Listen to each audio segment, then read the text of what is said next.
That roar of the crowd that you hear is the appearance of Phil Woosnam into the ball game for Graham Newton. Phil Woosnam in and Graham Newton out. This is the starting combination, or rather the combination 3 weeks ago that scored 2 of the goals for the Chiefs in their 3-2 victory over Manchester.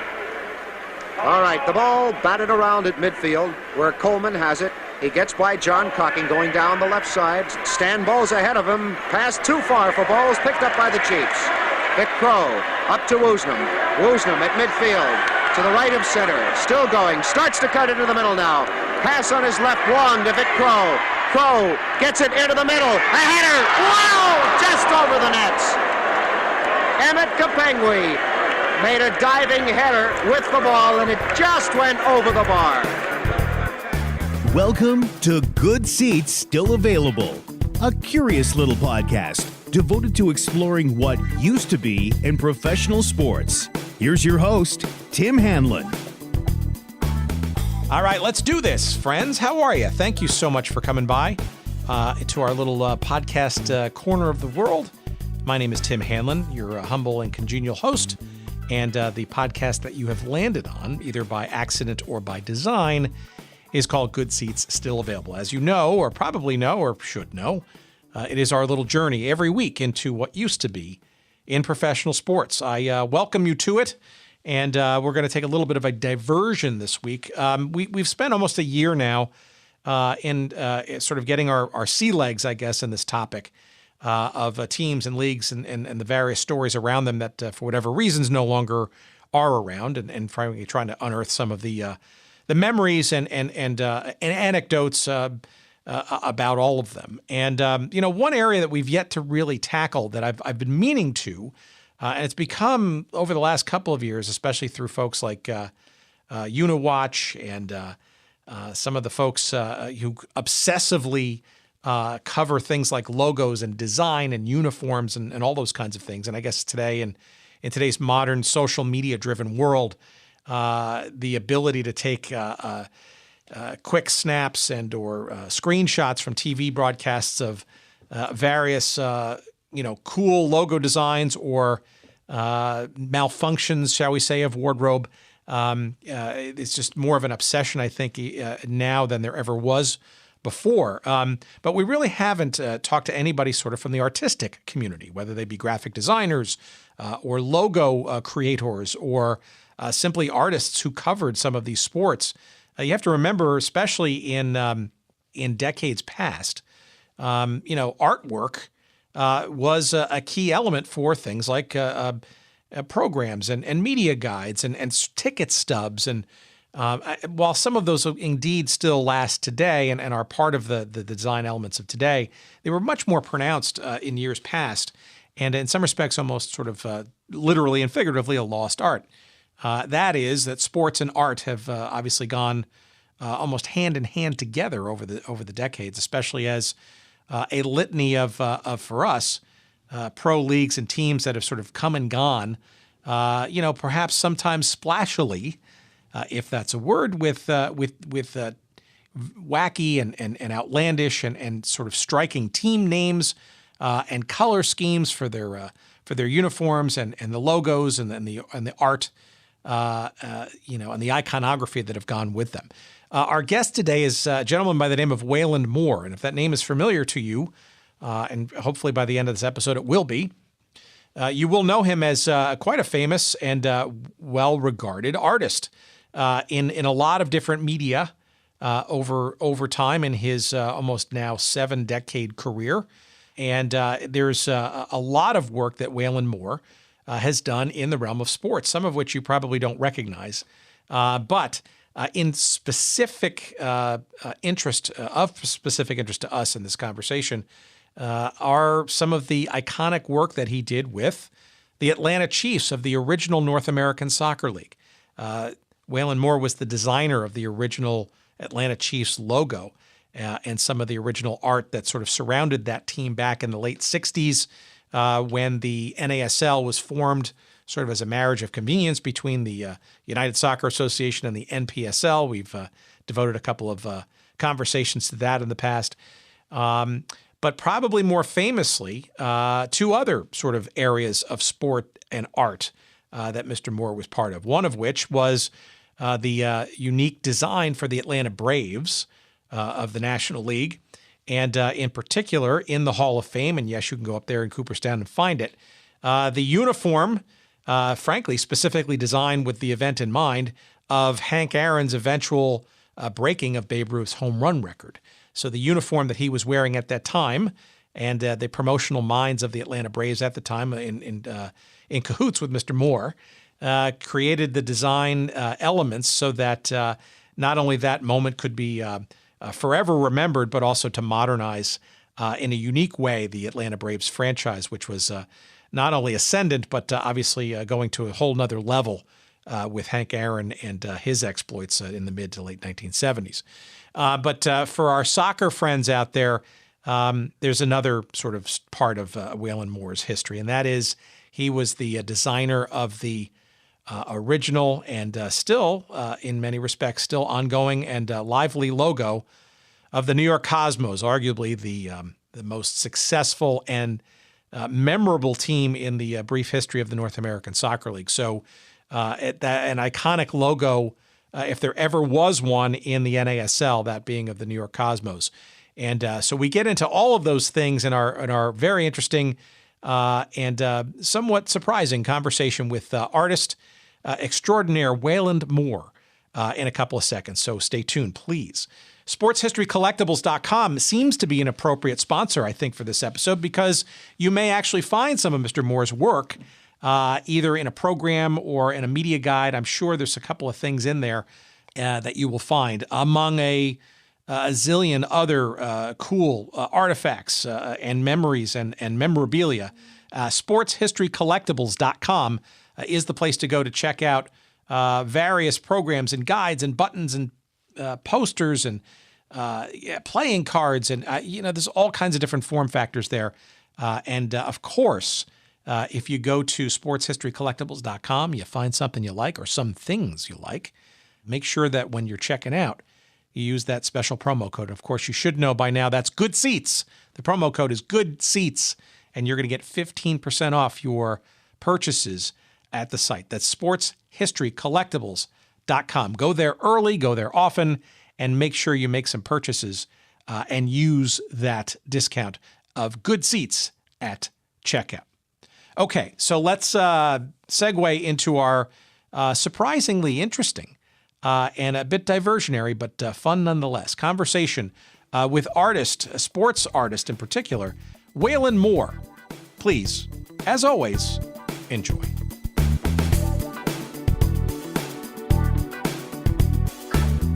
So why don't we start with your journey as an artist, right? Because obviously I do want to get to the sports element of it, but before we even get there, I will include that. Yeah. When did you when were your inklings about wanting to pursue art as a career?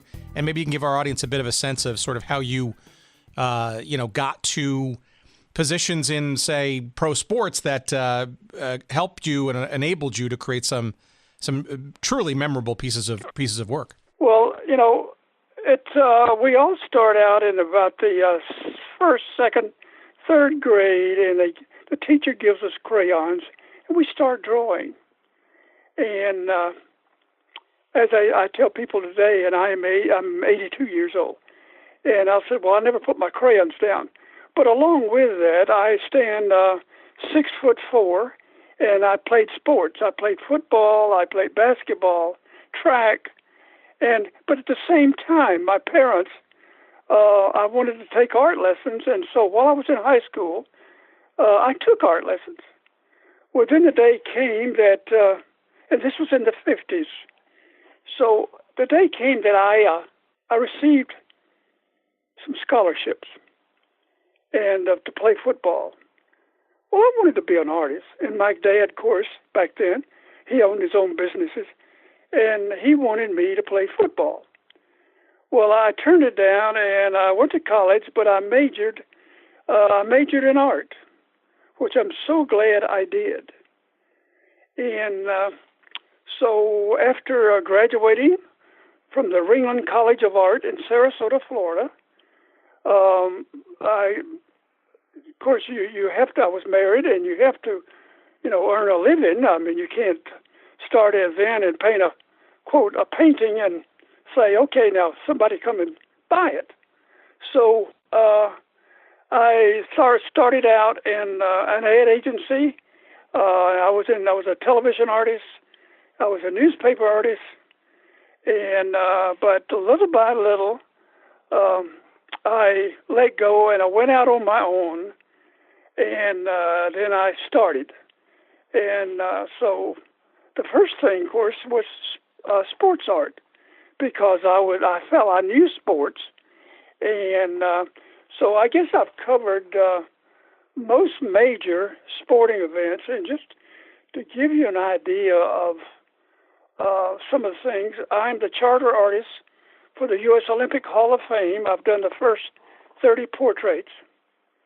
And I'm the guy that designed Hank Aaron's uniform that he broke Babe Ruth's record in. And I go from something like that. I've covered the Long Beach Grand Prix. I've done the 100 years logo for Madison Square Garden.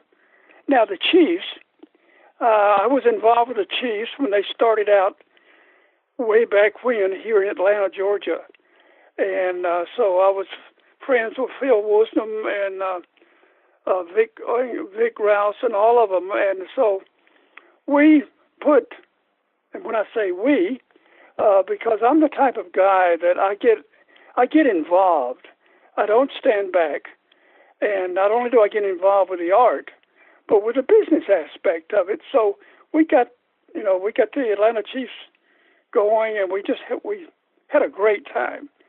And well, actually, Wayland, before we go further there, let's step back and remind our audience here. So there were two incarnations of the Atlanta Chiefs, and I think you're referring to the original one to start, at least. The original, yes. Right, which was in, and we've done a couple of shows around the old North American Soccer League, and actually the two leagues that preceded it. So we're really talking about what, the late 1960s, right? When the late 60s. Yep. This was the first one. Yep. And a whole bunch of folks were well-moneyed investors, if you will, and sports people were trying to bring this supposedly intriguing and exciting sport of soccer to the United States, really in earnest for the first time professionally.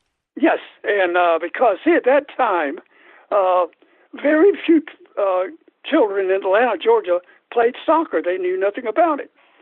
So we started youth soccer when the Chiefs got here, and Chiefs got involved with those of us, and I had two boys and a daughter that played soccer, and two of them went on to play soccer in college. They got a scholarship, and my oldest son, he's now, I think, 56 or something, but he went to Hartwick College in upstate New York, and I think his second year there, they won the championship. And so soccer has been a part of me personally all my life. And so today we have our new soccer team. And, we fill the stands. I think we're number one as far as drawing fans. Well, sure. The Atlanta United today, right? I mean, if you were thinking back to 1967 or 1968 or so when the original Chiefs were born, could you ever have imagined soccer being such a huge a draw in Atlanta these days? No, because I was a little league soccer coach like everybody because I had kids in school. I knew nothing about soccer, and so we all had to learn basically from the ground up. And so today, the reason we fill the stands is those are parents in those stands today that were kids, years ago in the 60s. And that's the way it goes. And so now soccer is a big thing. It's exciting to watch. I love it. And I've, of course, attended soccer matches in England and France and a few other places. But And then one day I get a call from a guy named Clive Toy. Clive was with the beginning New York Cosmos. And he asked me, he said, Wayland, will you design our logo? And he came to Atlanta. We sat and we talked. And he explained roughly his input, and then I put my input. And needless to say, today, the New York Cosmos logo is still alive and well. And they still have an office in New York because I get a call from them ever so often.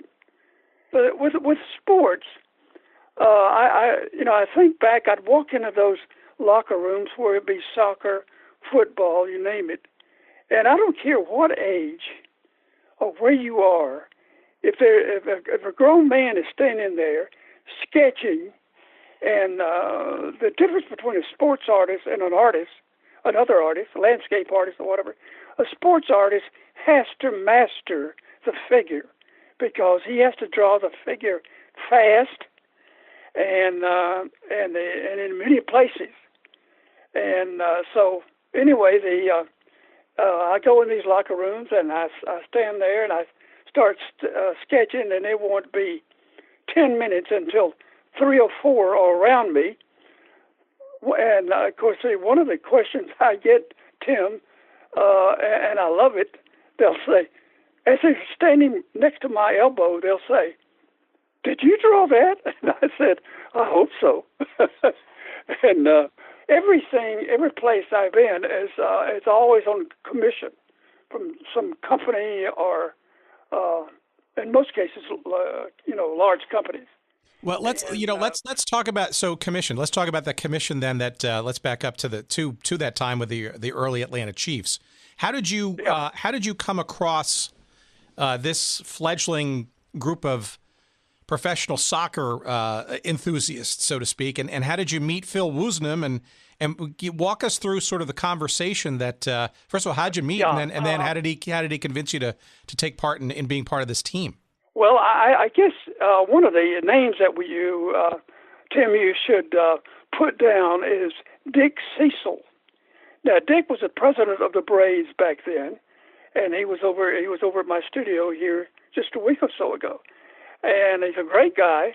Well, he's the guy that pulled the Chiefs together. And because the Braves wanted to start a soccer team, and so Dick started that. Dick Cecil. And Dick and I are good friends. We have been for many, many years. And so that's the way it started from my end. Because Dick himself had sons the same age as mine. And so that's how we got started. And we just grew from there. So was the team named at that point, or was that still under consideration? Under consideration. Okay. Do you remember any? I don't. Do you remember any of the other names that were being bandied about at the time, by any chance? No, because I never asked Dick, where did the word Chiefs come from? Just in our conversation one day, it appeared. So that I can't answer how the name arrived. But we got everything done. We put the team on the field, and we just had a ball. Now, our goalie, Vic Rouse, I still keep in touch with him. He went back to London, and for a number of years, he coached in London the police soccer team for a number of years. So I stay in touch with Vic. And some of the others have retired to Atlanta, and they live here. We must have at least 6 or 8 that stayed here in Atlanta. Do you remember sort of the approach you considered or went through, the process you thought through when you knew the team's name was Chiefs and your approach? Because the coloring and the iconography is still quite stunning today. I mean, you think back into the late 60s. But it also held up well when it was reincarnated, I guess, back in the 70s. But I'm just curious as to how did you come up sort of with the coloring scheme, and what was your mindset by coming up with sort of the iconography for the Chiefs? That can't be answered because of the creative process is the most amazing thing. You sit there, you do scribbles with color and everything, and little by little in your mind, these colors begin to intensify or just fade away entirely, and no, I don't like those, or your mind is telling you, I don't like those. And the creative mind it's amazing how it works.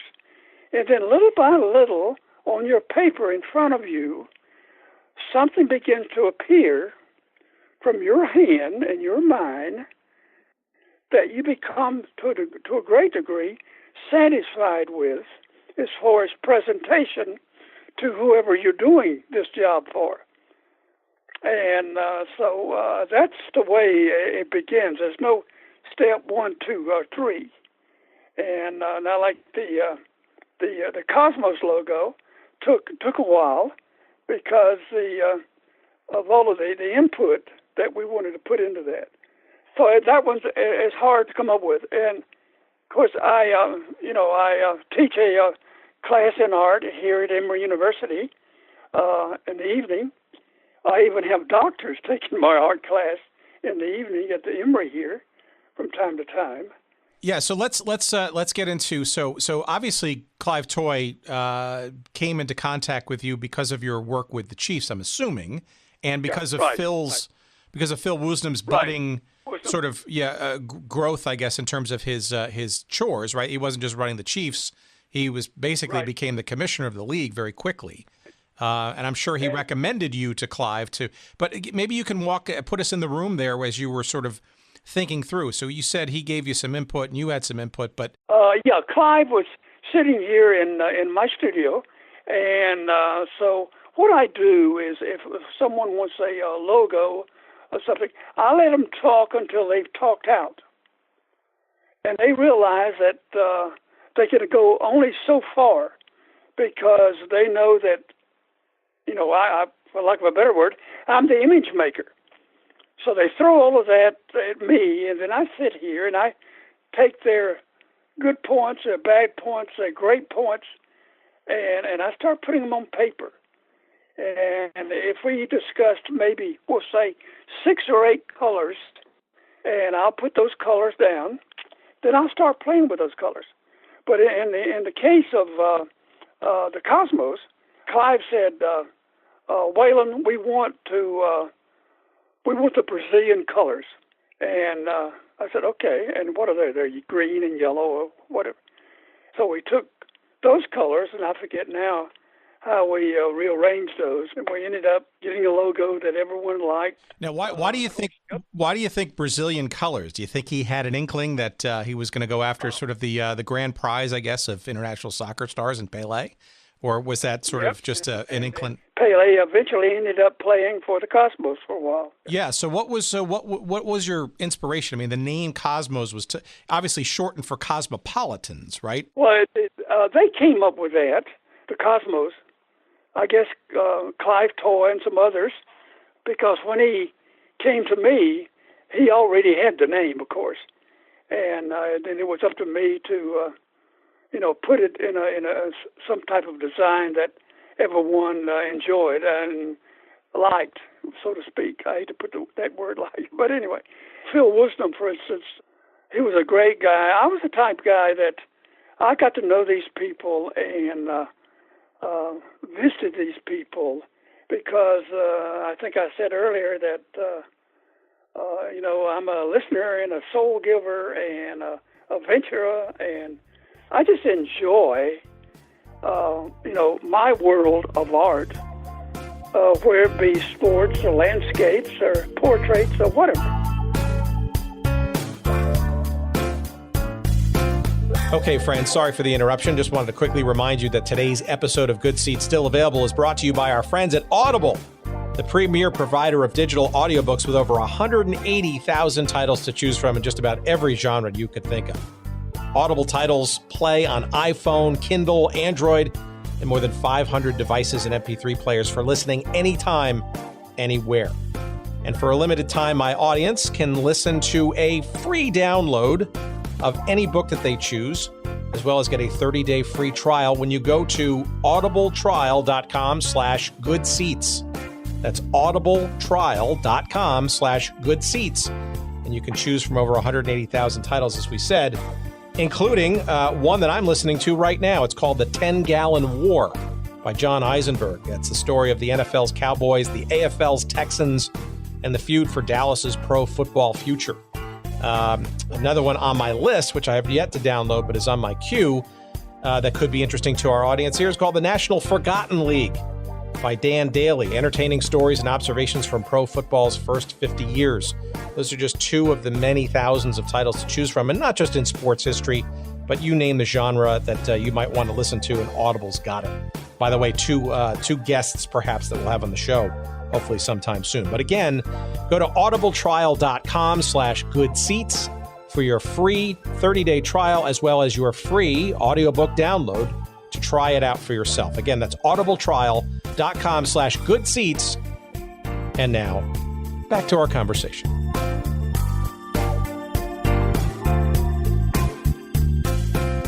You ever see any of your Chiefs logos or Cosmos logos in your world travels? Does they ever surprise you and sort of pop up? It's amazing you say that, and I don't know how far I should go on this, but the Cosmos logo, they call me ever so often because I do believe, and I'm not bragging, it hurts me, but that logo is picked up by a number of teams, and they told me this, and they have to, go after them. You can't use our logo. But I know the last one, it was some team in Russia.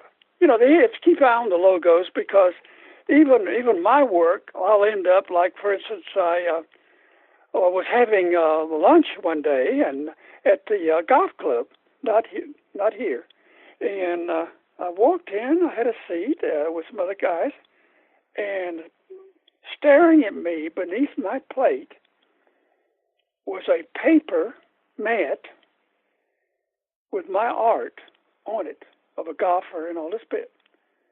So I called the general manager over and I said, "How did this happen?" And they looked and said, "Oh, well, we liked it and we used it." So an artist, when I draw something, it's copyrighted, but some of it I have to get copyrighted because I'll get calls from the West Coast where, I saw your work and someone else is using it and stuff like this. I know when I was at the height of my profession, I had to maintain a law firm because of stuff like that, because I felt like, well, we're just going to use it on a poster and stuff of this nature. Well, actually, that's a very interesting point that I did want to bring up with you, and that is, so when you talk about, especially with logo design, right? So I know obviously your art is expansive and touches many different other forms, but when we think about it in sports and logos in particular, right? Team names and logos, it's my sort of recollection and understanding that a lot of, so I think back to the North American Soccer League, for example, right? Where I think a lot of the art was sort of assigned, right, to local artists at the time. And, it was basically just a job. It was a gig, right? I mean, you get paid for, your time and materials, and they select the one that they like. But I assume, though, that your work did not then subsequently incorporate you into a trademark or any kind of royalties, right? That work basically went to either the team or the league or both.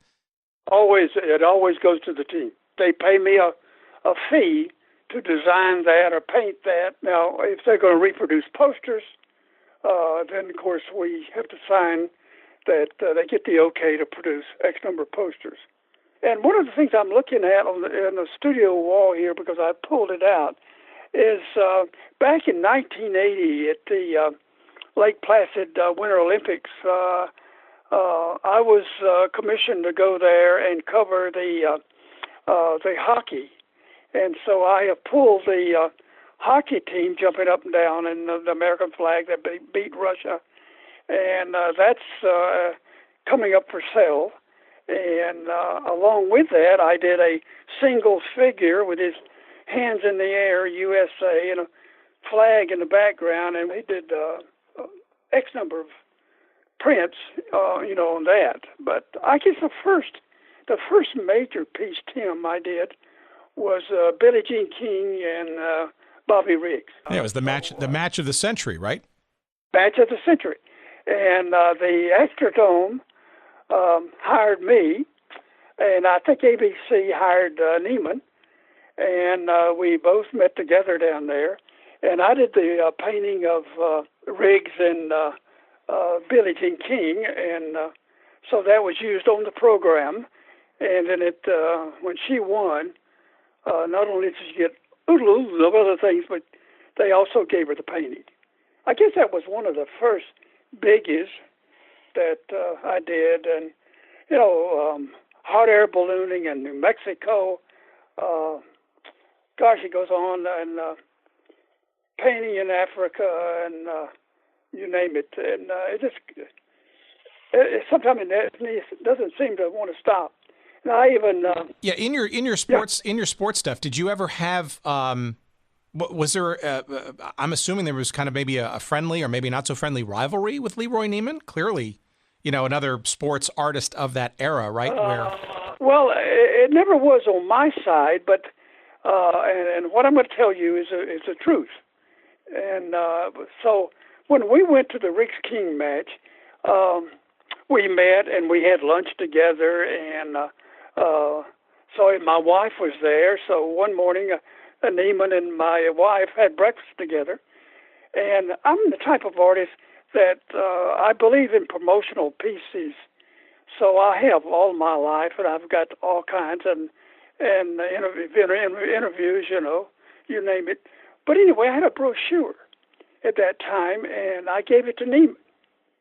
Well, little did I realize, about 3 or 4 years later, something like that, one day I get a call from the company he was with, that he covered sports with them. They did limited edition prints.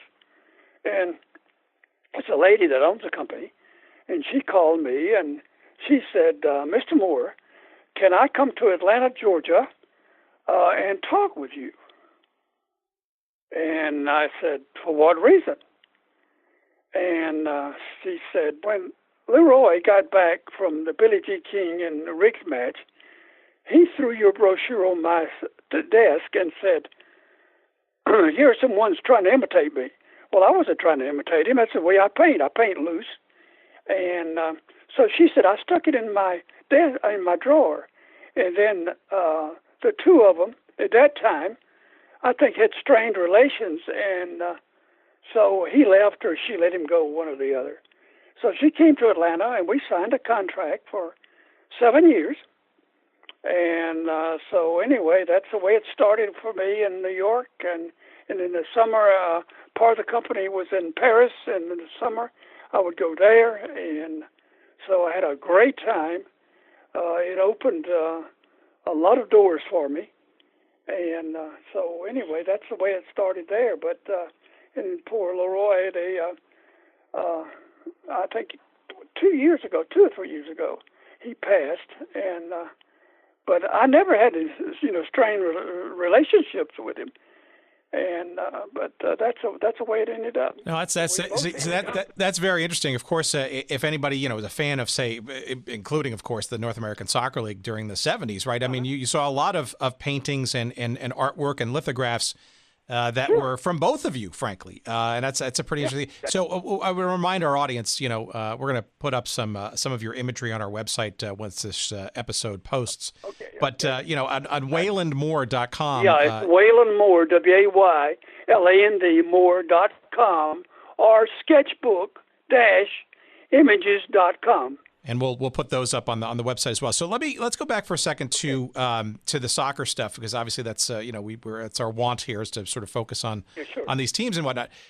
So you're mentioning the Chiefs, you're mentioning the Cosmos. We already get a sense that the trademark is the trademarks for both of those are successful. They're out there. I guess it's sort of a double-edged sword, right? You're sort of seeing these logos and these on the uniforms and in the marketing materials, and it's got to be great for the soul, right? Because you're seeing your work getting out there, right, and publicized and widely so, especially with the Cosmos, for God's sakes, right? But also there's got to be a tinge of regret or, I don't know, missed opportunity, maybe obvious now in today's modern day pro sports machinery. But, have you ever thought about, if you would ever retain somehow the trademark and the value of those, especially that of the Cosmos, what that could have meant for you financially? Or is it just water under the bridge? No, that was that's the way it was back then.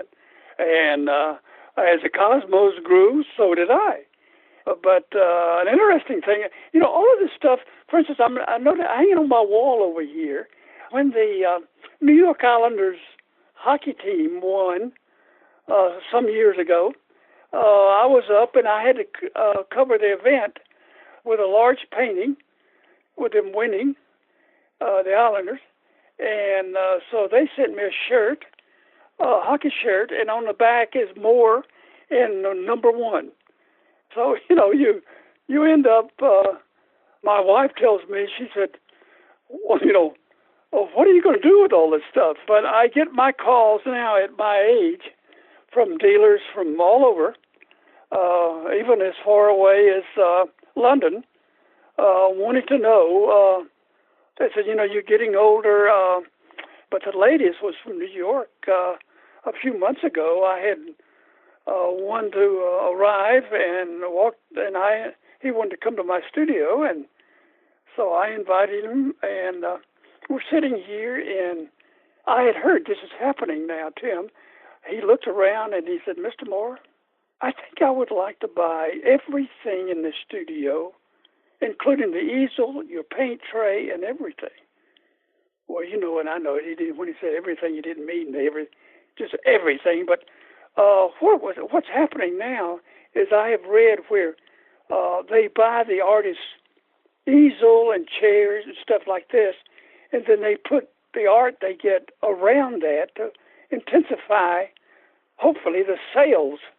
That here's his real palette and here's his real easel, stuff like that. But so I said no, it's not for sale yet, because when it's one of those things that in my heart I still have the same joy I had with that crayon when I was in grade school. But I am a businessman because my dad owned his own businesses, and that's one of the things I speak on today to other artists. I said, you artists are great, but you're not much of a businessman. And I said, a painting will not sell sitting up against your studio wall. It's got to be out there in galleries and exhibits. And so I said, just keep that in mind, because it's surprising the number of artists I meet, and I'm talking about all the way up to 50 years old. They don't know how to sell their work. They'll say, well, this gallery, it's got my work. And I said, well, how long has your work been on the wall in that gallery? Well, it's been there about 4 months, 6 months. I said, anything happen? Not yet. I said, then you should change some pieces. Yeah, I'm going off on another tangent. No, this is good. I actually was going to go back. I keep coming back to these logos, and here's what I fear. And I've yet to have further. You're our first real sort of artist and designer, and I'd like to get involved with a few more of those in our journeys, in our podcast journeys going forward. But good. What I see and what I worry about is some of these great logos and team colors and imagery essentially being falling, I guess, into disrepair, or in essence, trademarks being expired, and others buying them and using them to create T-shirts and create pennants and things from years and years ago where these logos were, formally trademarked. And frankly, from artists, working artists and designers that were just fulfilling a job. And here they are, years and years later, seeing all this work sort of being reproduced and apparently legally because the trademarks expired. Somebody else found them. And I see this with a lot of defunct teams and leagues, right? Certainly, and I've been a lifelong, Cosmos and NASL fan for since I was a kid. To see some of the Cosmos are different, right? But a lot of these other logos, and perhaps the Chiefs, for all I know, have fallen into sort of public domain As far as I know, I don't have any idea where the Chiefs logo ended up. But you're right because time marches on, as they say. But one of the things I have done, and because I have a number of writer friends, I've got a number of books laid out when I was telling you about portrait artists and sports and adventure and landscapes. I've got probably 6 or 8 books already laid out that, when I say goodbye, then they're open for, they can be, published or whatever, just to, try to save some of this stuff. And then some I will donate to, meaning because I do a lot of portrait. You just have to see it to believe it. But my university, they've asked to give them so much of my paper material, and I will give them, a number of paintings too as I go along. But well, some of those paintings, though, again, I want to go back to sort of the Chiefs and the Atlanta Braves, obviously, that you were doing work with, right? So you were also involved in creating a lot of artwork for things like the programs and yearbooks and other sort of related things that are promotionally oriented for both the Chiefs and the Braves, correct? Yeah, one of the things that when I went out on my own, and then one day I get a call from Dick Cecil, and he said, Wayland, would you consider some space here with us on the mezzanine level in the Atlanta Braves office, and you can do work for other clubs after you finish ours. And he was talking about, programs and stuff like this. So I did. I took space out there with Atlanta Braves, and I was known as the graphics director and of the Braves. That's the way I worked out there. I think it was 3 years. The thing would get people is they'd walk into my studio, and I was in the Braves compound there, and maybe I would be working on some other club with a piece of art. And then it ended up I had other clubs calling me, meaning their graphics people. What are you going to do? What you going to do this month? I mean, this year, as far as the Braves stuff. But I've done a lot of covers for the Braves and of course covers for other clubs and such. Did that also include the latter Atlanta Chiefs of the late '70s when the team was reincarnated? No. It's we didn't have it at that time. There was no soccer. But the Chiefs came back though in late 1979, 1980. Did they call you again, or did they just borrow the previous work that you had used before? Yeah, they borrowed the previous. So we didn't use that. I mean, all I did was it was just baseball because that's all we had. I think it was from 1970 to 73, someplace right in there.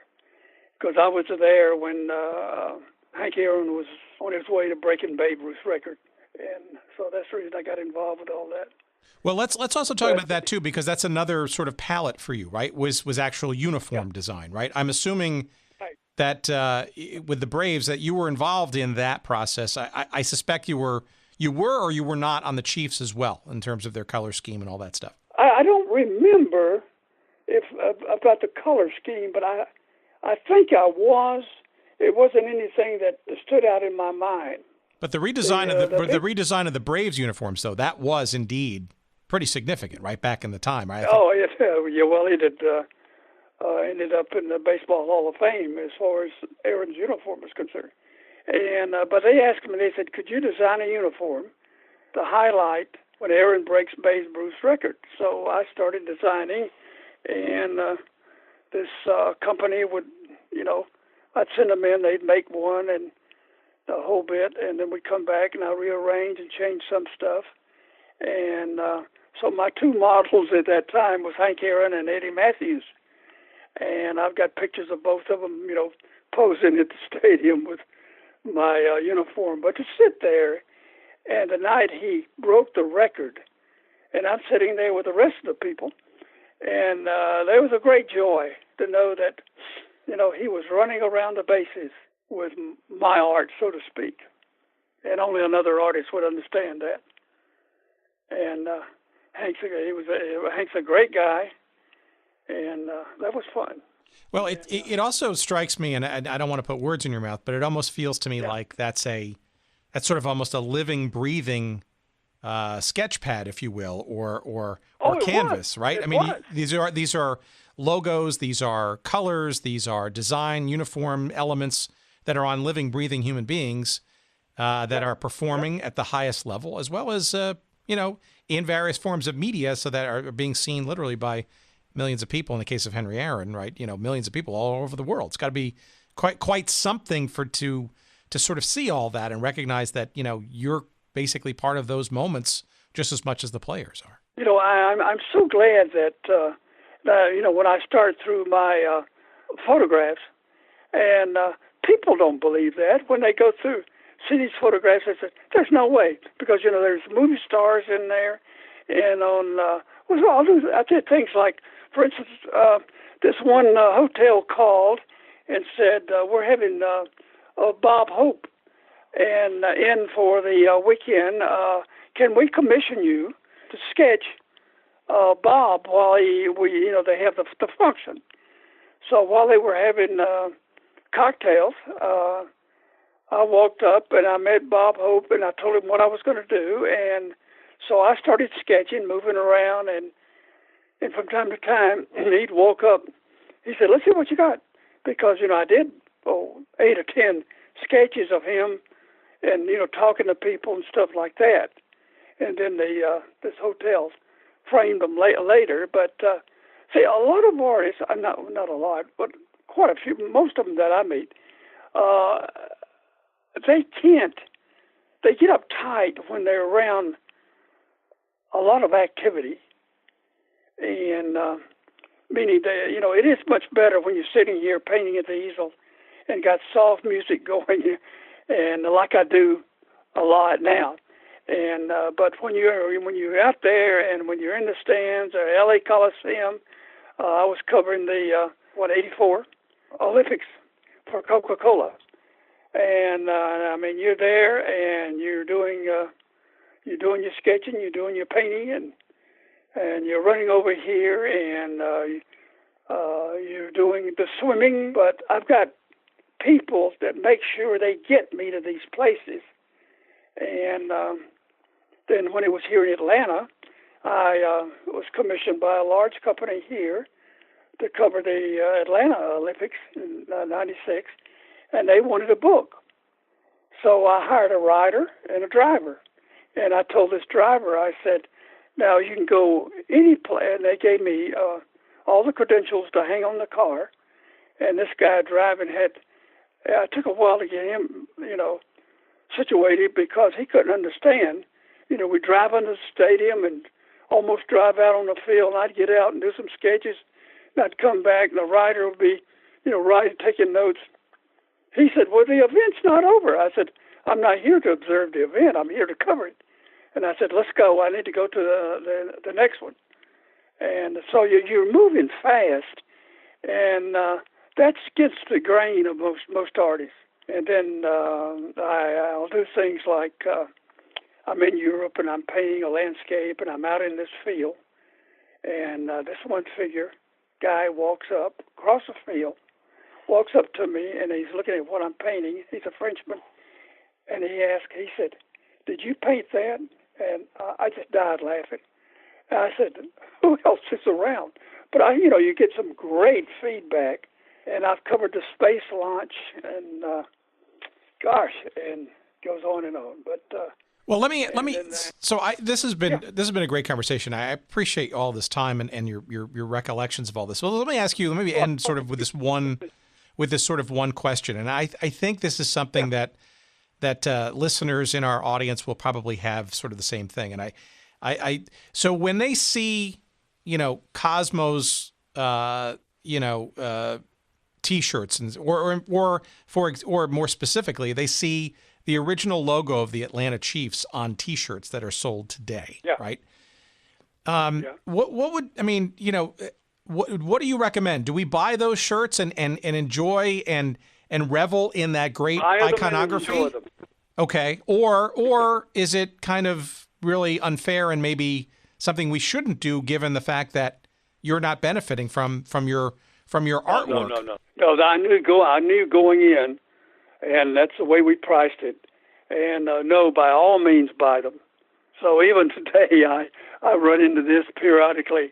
They'll have a T-shirt, and would you sign it for me, and I'll sign it, and stuff like that. But it's all, like I said earlier, it's all business, and I know it going in, and and I think I'm covered. But I don't get royalties. No, it would be nice, but I'm satisfied with the way it turned out, because we all have a fee, and the thing that gets you to Tim is I don't like to be in the same room when some of my work is auctioned off, because it gets my heart beating a little fast, and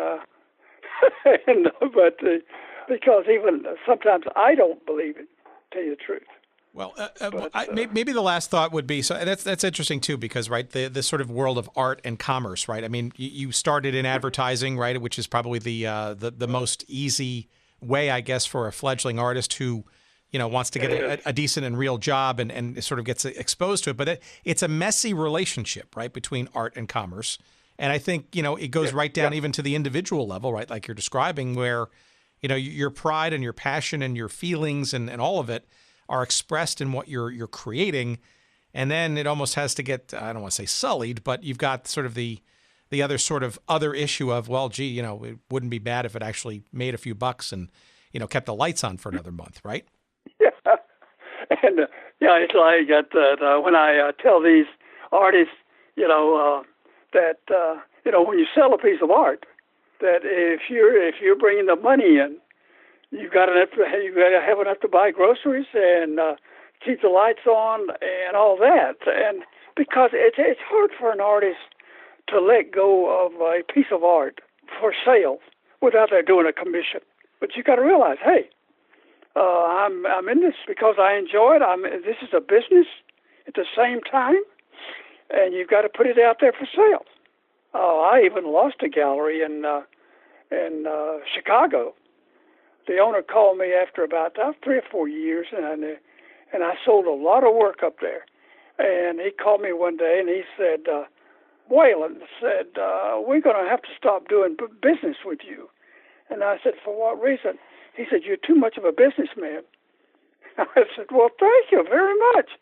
Because, some galleries, they'll sell your work and forget to send the money soon. They kind of wait until maybe they have to get a call from you. Well, speaking of business, how do we how can our listeners, besides going to your websites for the basics, how can they find, discover, perhaps even purchase, to the extent that they're still out there, some of your finer works, say in the realms of soccer or the Braves or the Chiefs or the tennis match of all tennis matches, etc. Just email me, and I'll have someone to go through the storage of the ones that I've got and see what I have. And then what I do is I turn around and I send them a copy of it, so they get to see right off not only what it looks like, but the price of it and everything. So.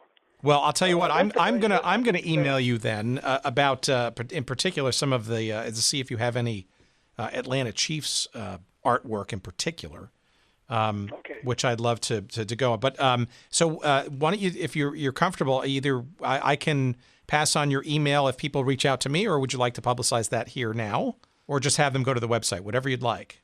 You can publicize it now and go to the website also. All right. So why don't you tell our audience those websites and that email address in case people want to discover. Okay. My website is Wayland Moore, WAYLAND, Moore, MOORE.com, or sketchbook-images.com. My email is sketchpad2, as in the number 2, at bellsouth.net. That's terrific. And friends, you're going to find a mere sampling of some of the work that Wayland Moore has done. Is obviously not just in the realm of sports, and that's obviously the reason why we reached out to have a conversation. But Wayland Moore is truly the epitome of a Renaissance man, especially in the artistic world. And you will see probably even just on those websites, you will see probably an image or two that you probably remember in some way, shape, or form from your travels, and I think it's really interesting to connect with. And again, you're our first, artist, a graphic designer, a logo creator, people who are part of or have been part of the iconography of some of these teams and leagues, et cetera, that we finally remember. And I think it's lost on. I don't think most fans or historians kind of spend a whole lot of time sort of focusing on this, but you have to think about it, right? And that people are fans of teams and the cities, but how is that manifest? It's in logos, it's in the uniforms, it's in the artwork, and in the memorabilia and the programs and the guides and all those kinds of things. Those are how those memories live on, and the photography and the imagery, and art is part of that, right? Art without art, you don't have anything to kind of colorfully remember and recollect on. And that's, I think that's why a conversation like this has been very, very interesting and intriguing to me, at least. I've thoroughly enjoyed our conversation, Tim. And I hope in some way that I've created another little artist growing up out there, and because it's a great world and a lot of fun.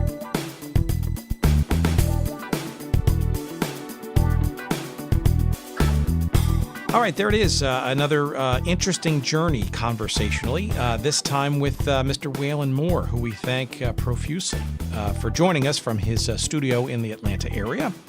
And I do want to make sure that you know where to find Wayland's work, and that is in the following place. That's waylandmoore.com. waylandmoore.com. It's WAYLAND Moore, MOORE.com. And Wayland's email address, as he mentioned, is sketchpad2, the number 2, at bellsouth.net. Sketchpad2 at bellsouth.net. And besides going to his website, I would urge you all to just simply go to Google, Google Images or any other image search environment on the web, and type in Wayland Moore, perhaps the word sports, perhaps the word Chiefs, certainly the word Cosmos or soccer or tennis or Olympics, and you're going to see a whole host of his works, some of which you may remember from years gone by, and either Wayland directly via email or through some of the various galleries that carry his work. Is the place where you can sort of find and perhaps enjoy some of his work. And as I mentioned in my conversation, I'm going to be hitting him up for any and all sort of Atlanta Chiefs creations that he may have sitting in the studio somewhere that's not sort of generally available, and see if we can find some nice and rare items perhaps for purchase. And we thank him tremendously. It is with mixed emotions that I asked that sort of last question about, buying some of those T-shirts that are out there, right, where, folks have essentially just taken sort of from public domain these retired or registered trademarks that used to be registered but have now fallen into disarray or into neglect, and that being in the public domain. And when I see those Atlanta Chiefs logos, and to a lesser extent the Cosmos ones, because those are still owned and operated by the current, if not dormant, currently now, version of the NASL, version of the Cosmos in New York. But, when you look at the Atlanta Chiefs logo and you see the original one on those items of clothing, it's he's not getting any dough for that. And that's his creation. Yet, I think you heard it in his voice. There's probably no better way to sort of show some pride and love for some of that work that he did bring to bear for that franchise. And it's probably a really good way to sort of publicize that and remember and give him some credit, albeit informally, along the way by doing so. So you have his blessing, and I guess by extension you have my blessing. So knock yourselves out if you find those old Atlanta Chiefs logoed T-shirts and such. You heard it from the man himself. Go buy it and show some pride. Okay, so thanks so much for listening. We want to remind you that, again, sportshistorycollectibles.com. Use the promo code GoodSeats for your 15% discount. We appreciate Dean Mitchell and friends for letting us promote that, of course. And for us, make sure you go to goodseatsstillavailable.com. That's our website. You're going to find all the goodness that is to be had there, including a link to this episode. You will find some artwork from Wayland Moore on that episode listing. You will also find our social media feeds as well there. And of course, if you want to go find us on Twitter, that's at Good Seats Still. You'll find us on Instagram at Good Seats Still Available. You will find a Facebook page out there somewhere devoted to us as well. You can follow us there and like us there. Please, please, please rate and review us wherever you can, especially on iTunes/Apple Podcasts. That helps our algorithm a bit and gets more people to find out about our show. We appreciate that. And last but not least, our friends at Podfly Productions, podfly.net. And again, if you need podcasting help, production, editing, just frankly, what the hell to do to get started, those are the folks to go to. Podfly Productions, podfly.net. And in particular, of course, this week, a tip of the hat, a tip of the cap, an Atlanta Braves cap, perhaps, to the good doctor, Jerry Payne, for all his efforts again this week. All right, I'm done. Thank you so much for listening. We'll see you in a week's time with another fun-filled episode. Who knows from what and or where, but I do thank you for listening. Take care, everybody.